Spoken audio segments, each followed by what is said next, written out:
ঈদের ছুটিতে বাড়ি আসব, মেকআপ বক্স নিব না তা কী করে হয়? তো হ্যালো বন্ধুরা, আসসালামু আলাইকুম। সবার কী অবস্থা? সবাই কেমন আছেন? আশা করি আপনারা সবাই ভালো আছেন। আমিও আলহামদুলিল্লাহ আপনাদের দোয়ায় ভালো আছি। আর আমাদের বাড়ি আসার জার্নিটা আপনাদের সাথে শেয়ার করতে পারিনি, কারণ বাড়ি আসার পর থেকে আমি ছিলাম অনেক অসুস্থ। আপনারা হয়তো বা আমার ভয়েস শুনেই বুঝতে পেরেছেন।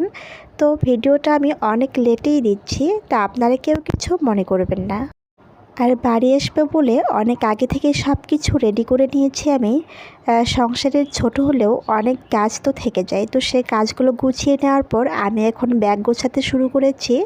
তো ঈদের যেহেতু বাড়ি চলে যাব, তো অনেকের জন্য কাপড় চোপড় কেনাকাটা করেছি, বিশেষ করে ছোটোদের জন্যই বেশি হয়েছে আর কি কেনাকাটা করা। তো সেগুলো আমি ভাবছিলাম কিভাবে নিব।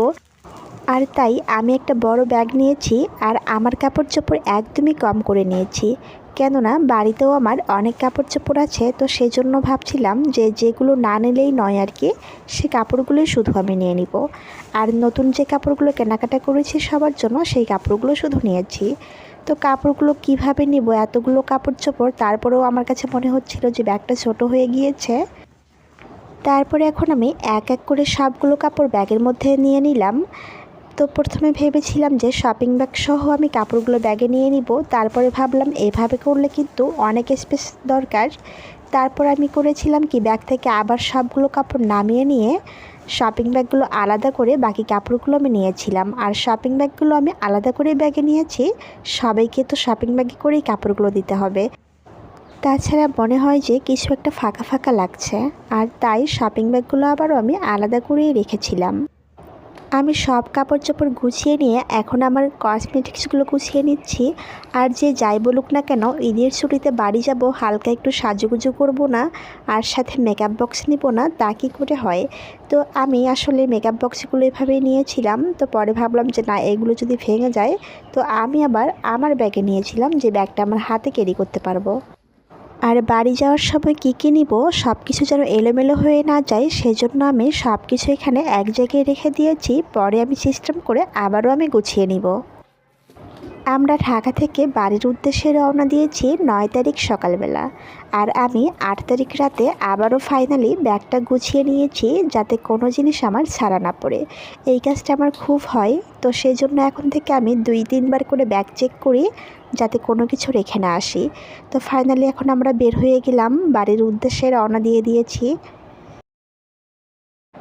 সব কিছু বাসার ঠিকঠাকভাবে গুছিয়ে রেখে আমরা এখন রওনা দিয়ে দিলাম। আর বাসা থেকে 1 মিনিটের রাস্তা হেঁটে গিয়ে অটোতে উঠতে হয়, তো আমরা সেটুকু রাস্তা এখন হেঁটেই যাচ্ছি। আমরা বাসা থেকে বের হয়েছি 7টায়, তো এখনও দোকানপাট কোনো কিছুই খোলেনি। রাস্তার দুই পাশে যে দোকানগুলো আছে ওগুলো এখনও বন্ধই রয়েছে। তো আমরা রাস্তাটুকু হেঁটে এসে অটোতে উঠলাম। এখন আমরা বাজারের উদ্দেশ্যে রওনা দিয়ে দিচ্ছি। আমাদের বাসা থেকে শুরুতেই বাজারে যেতে হবে, এখানে আমাদের বাসার পাশাপাশি একটা বাজার আছে, সেখানে যেতে হবে। তো সেই বাজারে গিয়ে তারপর এখন আমাদেরকে কাউন্টার পর্যন্ত পৌঁছাতে হবে। তারপর আমরা আরেকটা অটো নিয়ে কাউন্টারে চলে গেলাম। আর কাউন্টারের কাছাকাছি গিয়ে দেখে এত পরিমাণ সেখানে জ্যাম ছিল, আমাদেরকে রাস্তা পার হয়ে যেতে হবে। তো কোনোভাবেই আমাদের অটো রাস্তা পার হতে পারছিল না। আর প্রচণ্ড জ্যামের কারণে আমাদেরকে রাস্তার এই পাশেই নেমে যেতে হয়েছে। তারপর আমরা ওভারব্রিজের উপরে উঠে রাস্তা পার হয়েছি।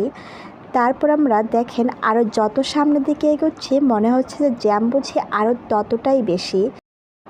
ফাইনালি আমরা কাউন্টারে এসে পৌঁছালাম। আর আমরা বাসা থেকে বের হয়েছি 7টায়, কাউন্টারে এসে পৌঁছাতে আমাদের টাইম লেগেছে 2 ঘন্টা, মানে 9টা বেজেছিল। যেখানে আমাদের বাসা থেকে কাউন্টার পর্যন্ত আসতে সময় লাগে মাত্র 15 মিনিট, সেখানে আমরা 2 ঘন্টায় কাউন্টারে পৌঁছে গিয়েছি। তবে তো বুঝতেই পারছেন নিশ্চয়ই রাস্তাঘাটের অবস্থা কী পরিমাণ খারাপ ছিল। দেন আমরা গাড়িতে উঠে বসলাম। তারপরে মনে হচ্ছিল যে এখন শুধু পৌঁছাতে পারলেই মনে হয় যে বেঁচে যাই।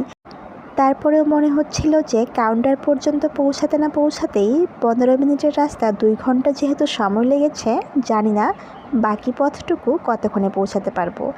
তবুও একটা মাইন্ড সেট আপ করে নিয়েছি যে রাত মিনিমাম 9টা বেজে যাবে আমাদের বাড়িতে পৌঁছাতে। যে কোনো সময় যখন রাস্তা ফাঁকা থাকে, ঢাকা থেকে যাওয়া হোক কিংবা বাড়ি থেকে ঢাকায় আসা হোক, তখন আমাদের সময় লাগে খুব বেশি হলেও 5 ঘন্টা। সেখানে আমরা সময় হাতে রেখেছিলাম 7 ঘন্টা।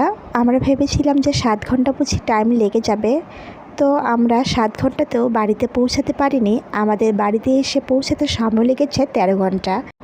আর হঠাৎ জানালার ফাঁক দিয়ে দেখতে পেলাম তীব্র রোদে পানি শুকিয়ে মাটি ফেটে চৌচির হয়ে গিয়েছে।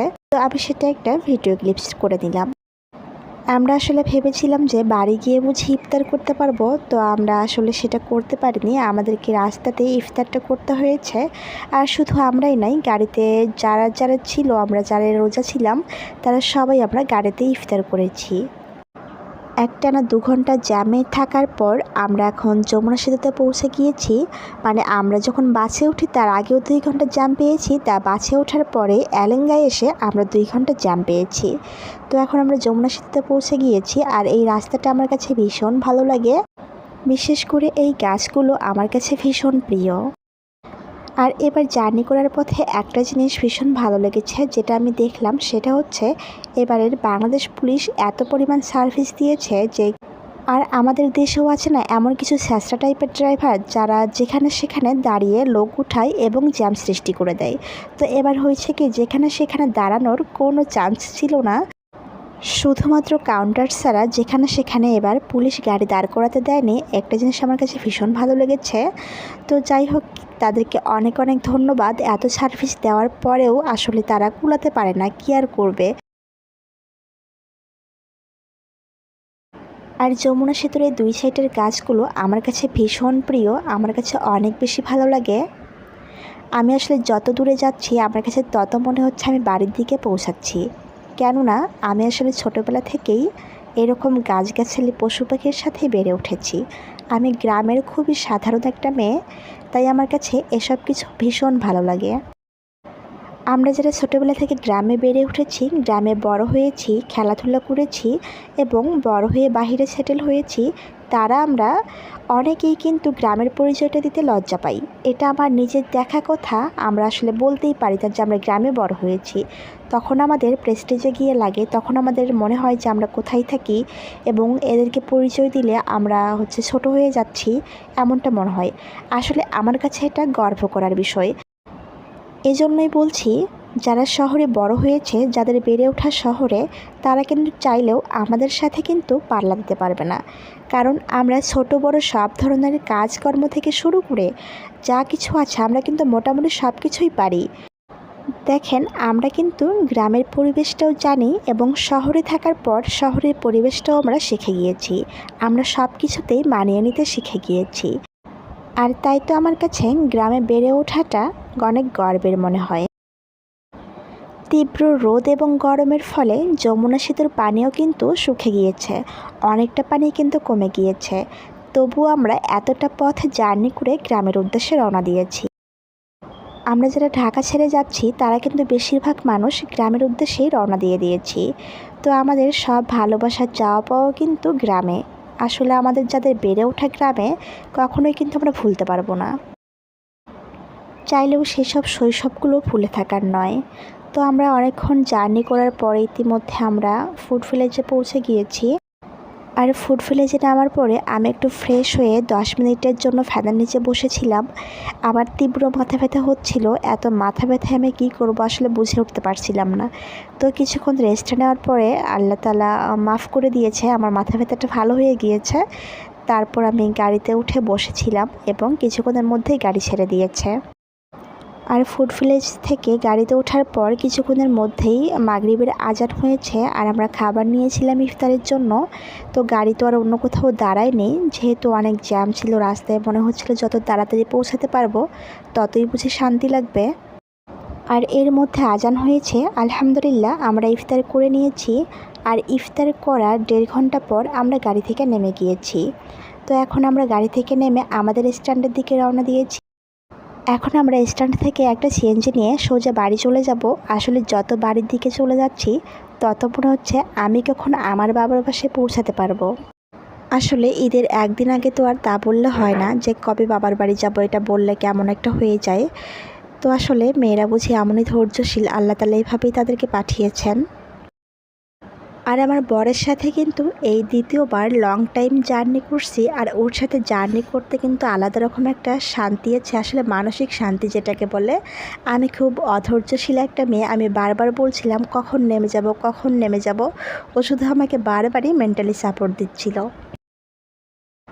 আর ও সারাটা রাস্তায় আমার অনেক কেয়ার করেছে যে আমার কোনো সমস্যা হচ্ছে কি না, যেহেতু রোজা রেখেই ফার্স্ট টাইম আমি লং জার্নি করছি, তো সেই জন্য ও আমার অনেক অনেক কেয়ার নিয়েছে।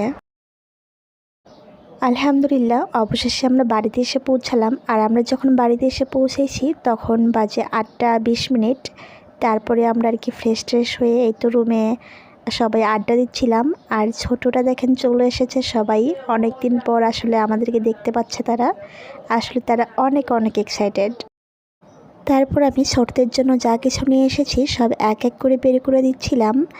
আর আমি কিন্তু একটু গোসল করে তারপরে বসেছি, আসলে অনেক টায়ার্ড লাগছিল, তাই ভাবছিলাম যে গোসল করে তারপরেই বসবো সবাইকে সব কিছু দেওয়ার জন্য। তো এদিকে পুষ্পর ড্রেসটা এখন দেখিয়ে দিলাম। আসলে ও অনেক খুশি হয়েছে ড্রেসটা দেখে, কারণ ওর অনেক অনেক পছন্দ হয়েছে ড্রেসটা। আর আসলে আমারও খুব পছন্দ হয়েছে। আর এই ড্রেসটা আমি জিশা এবং পুষ্প দুইজনের একরকমের ড্রেস নিয়েছি। ভিউয়ার্স, আমার আজকের ছোট্ট ভিডিওটি এখানেই শেষ করছি। আবারও আপনাদের মাঝে চলে আসবো নতুন কোনো ভিডিও নিয়ে। সে পর্যন্ত আপনারা সবাই ভালো থাকবেন, সুস্থ থাকবেন। আল্লাহ হাফেজ।